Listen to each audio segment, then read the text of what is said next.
Right, we're at property today, and you can see physical damp proof course, which is working really nice. There's a couple of air bricks at the front here, and a couple of air bricks the other side.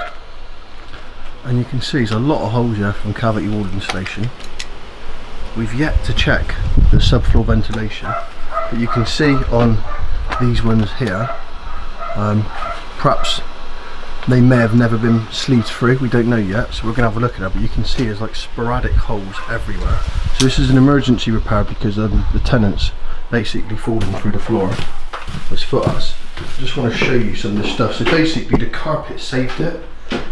So this is the importance. Sometimes when you're looking at these floorboards, like you look here, it's actually not that much woodworm visible. But if you remember, the underside of the floor is a lot more humid. So there's going to be a higher moisture content underneath there, so you're more likely to get a bit of activity.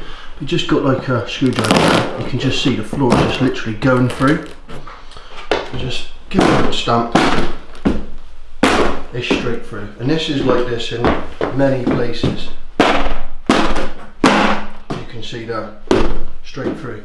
So another tip as well, if you're doing a pre-purchase survey and you're just going to have a little stamp around if you can, so you're not just feeling to see if the floor is bouncy, you can also just give it a little poke. If you can pull a bit of carpet back and have a little poke there with a brad or something sharp, because you can see it's going straight through. Because visibility of it, you don't always see it, but you can see it going straight through these floors there. These ones we pulled up already, and then coming to this room here as well. There's been previous repairs here, but you can see got exactly the same issues there. The floors are just completely shut. You know, you're going straight through. This becomes a health and safety issue then. It's just by a little bit of woodworm. Well, thanks for watching. Right, so what we're going to show you here is, this is part of the floor's been replaced, and that's the old stuff. And you can see yellow insulation in there. That is what has already been blown in. It's probably been blown in when they originally installed it, and also when they were taking it out.